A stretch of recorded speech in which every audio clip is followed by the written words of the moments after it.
Bonjour à tous, je suis le docteur Tcharakian, je suis pneumologue. Nous sommes donc sur Medscape et j'ai la chance d'avoir avec moi le docteur Jean-Marc Nakache, qui est également pneumologue.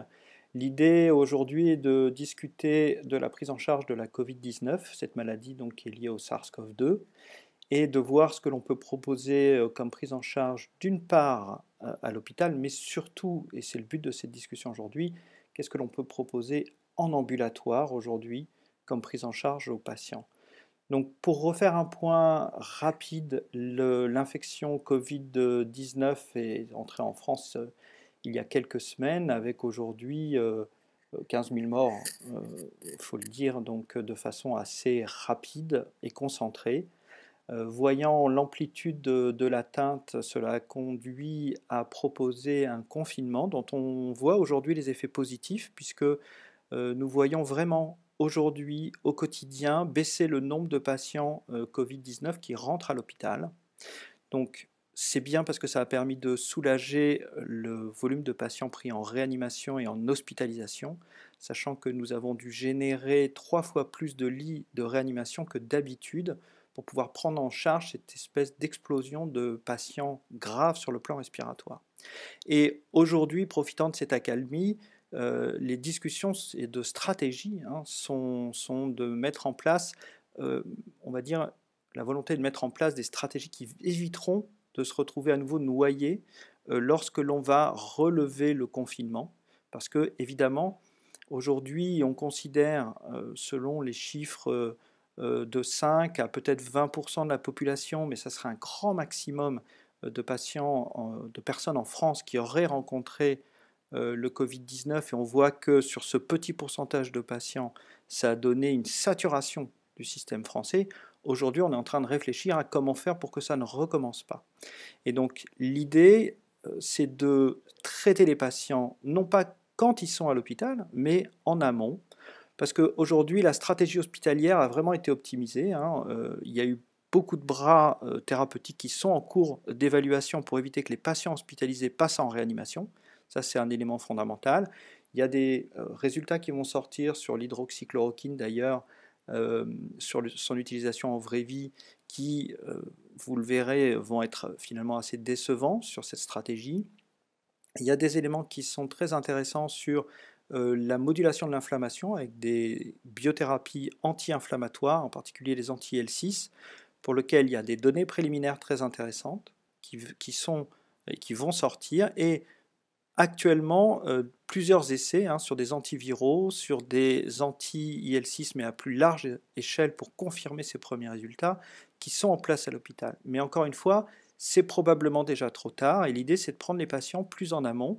Et c'est pour ça qu'aujourd'hui j'ai la chance donc d'avoir Jean-Marc Nakache qui voudrait proposer une étude qui va vous expliquer, qui est donc une étude de prise en charge des patients ambulatoires, dans l'idée d'éviter que finalement l'infection ne s'éparpille et d'éviter probablement le passage à des formes plus graves, à l'hospitalisation et à toute cette cascade de saturation du système.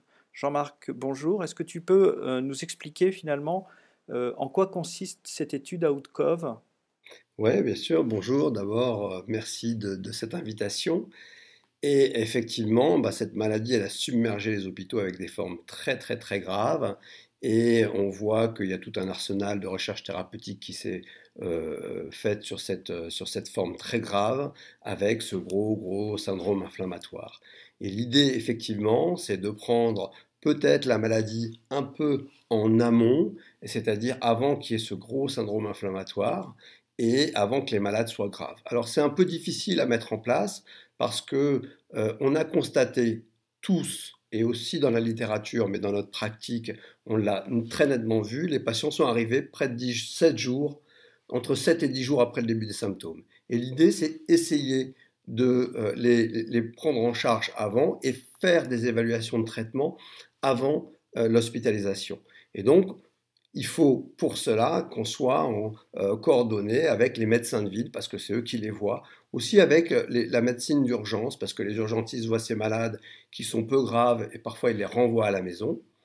Ce qui est très important à dire, c'est que au départ, on faisait les diagnostics de Covid-19 uniquement chez les patients qui arrivaient aux urgences et qui étaient hospitalisés.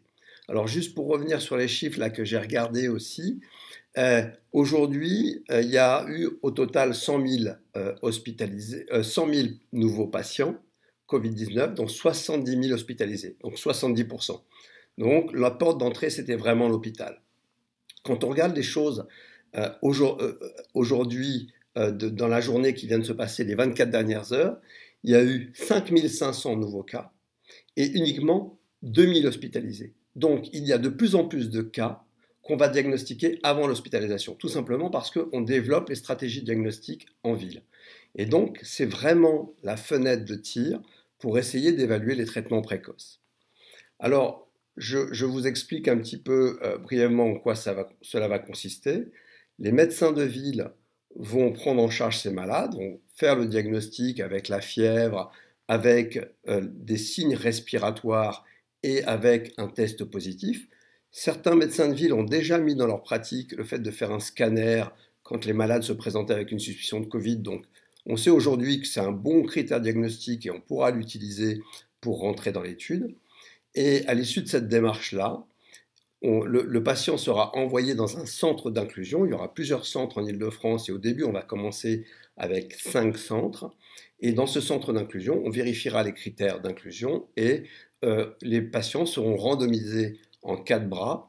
Un bras plaquenil, ou hydroxychloroquine plutôt, un bras azithromycine, un bras lopinavir, ritonavir et un bras sans traitement. Ce qui est important à dire, c'est que, juste je finis avec ça, Jean-Marc, oui, d'accord, vas-y. je finis avec ça, c'est qu'aujourd'hui, Oui. la recommandation de prise en charge, c'est vraiment une surveillance à domicile pour ces patients, sans traitement médicamenteux, hors traitement symptomatique.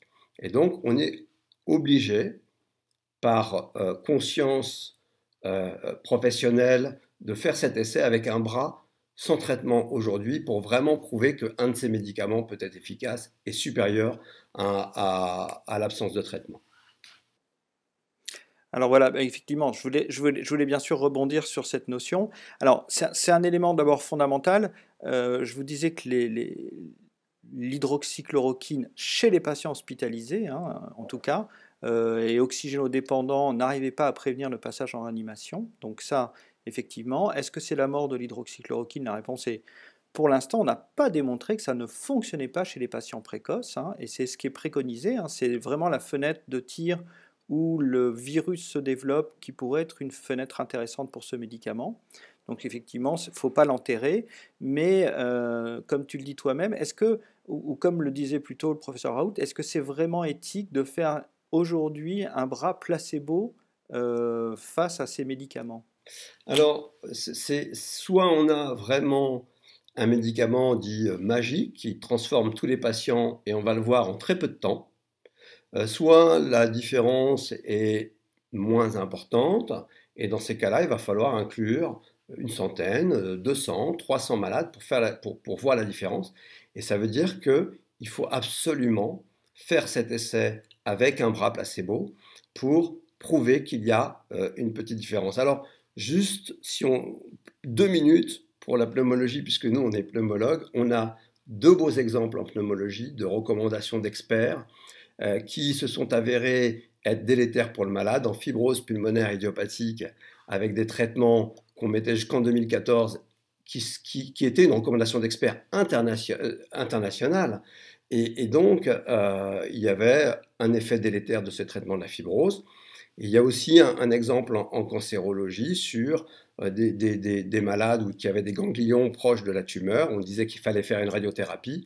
Et cela a été battu en brèche totalement par une méta-analyse. Donc, il ne faut pas qu'on refasse les erreurs du passé. Aujourd'hui, il y a beaucoup de malades et ces malades nous permettent de faire rapidement une étude propre dans les règles de l'art. Merci, je pense qu'effectivement c'est un message qui était important et je voulais te l'entendre redire. Il n'y a pas de certitude aujourd'hui sur l'efficacité de ces médicaments. C'est des médicaments dont il faut démontrer le rapport bénéfice-risque comme positif dans le traitement de ces maladies. Et on ne peut pas se contenter, je suis d'accord avec toi, d'un consensus d'experts ou d'avis pour dire que c'est efficace. Et le seul élément, et j'espère que ça ne sera pas un frein à l'inclusion, c'est qu'aujourd'hui, proposer un bras placebo à des gens qui écoutent la télé, la radio et qui entendent toute la journée dire que ben, les médicaments, ça y est, on sait déjà qu'ils sont efficaces, est-ce que tu n'as pas peur que ça soit un frein? Et ça sera ma dernière question, et je pense qu'on pourra conclure après, un frein à Il va l'inclusion. falloir vraiment, ouais, ouais, il va falloir vraiment qu'on soit persuasif, que les médecins soient persuasifs. On saura le faire probablement, puisque justement, comme tu le dis, il y a peut-être un signal négatif sur les malades hospitalisés sur l'intérêt de l'hydroxychloroquine.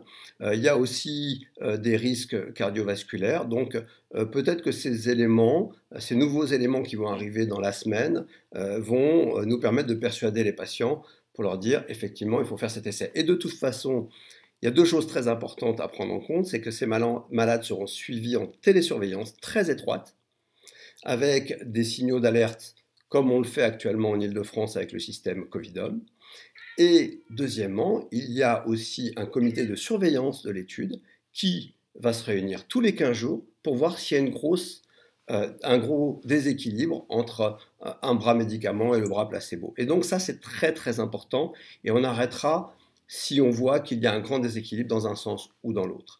Donc cet essai, je rappelle juste qu'il s'appelle OutCov et qu'on espère le mettre en place le plus rapidement possible, que les démarches administratives sont en cours, qu'on a répondu aux questions du CPP et de la NSM qui sont pas simples, hein, mais vraiment, ça demande beaucoup de rigueur pour mettre en place cet essai et beaucoup d'énergie, mais on en a avec l'équipe de l'hôpital Saint-Joseph actuellement.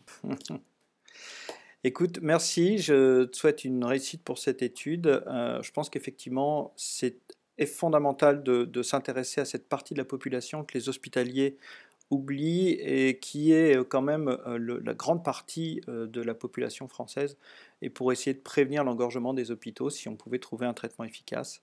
Merci à toi et je vous souhaite à tous une bonne journée. Au revoir.